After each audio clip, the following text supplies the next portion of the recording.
Hi everybody, in this video I'm comparing my AMD Ryzen 7 5800X with my new AMD Ryzen 7 5800X 3D.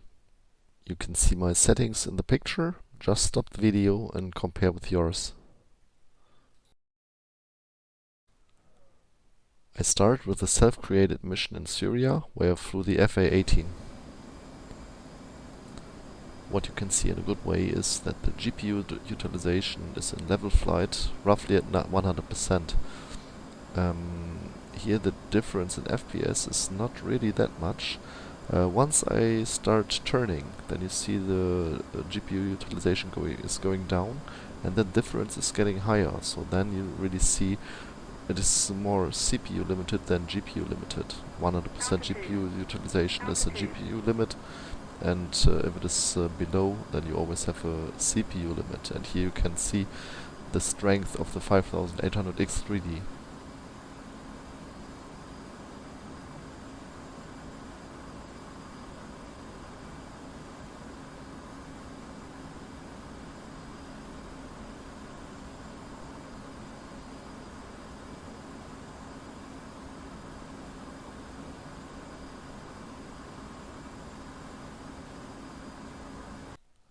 The next mission is King of the Hill, which is coming with the F-16C module. I believe it's the first mission you can choose when you go into the missions of the F-16C. And yeah, I choose this because then you have a good comparison with your computer when you have the same settings or maybe the same resolution I have. Then this gives you a very good indication. In this mission you can see the difference between the GPU utilization.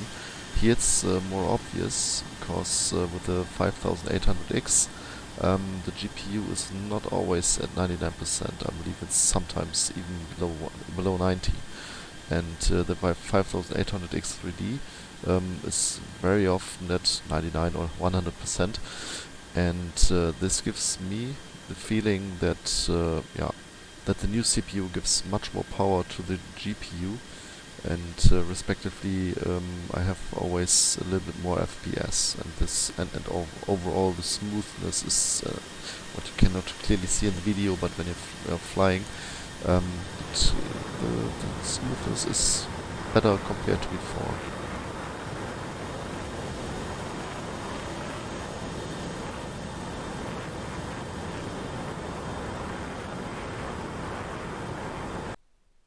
Third mission is on a carrier. It's the population template mission. I believe it comes with a super carrier and belongs to the FA-18C missions. Yeah, again, I choose one of the missions which are part of the modules so that you can choose it and compare. Again, you can see that the 5800X 3D can bring the GPU more to its limits, so you see it always at 99%, while the GPU is still fluctuating at the 5800X. To capture the video sequences, I'm using the Windows 10 software which is included into it. What I figured out is that there was an FPS loss of approximately 5 FPS whenever I started the software, but this was for both CPUs, so I believe this is not very dramatical for this test or the comparison.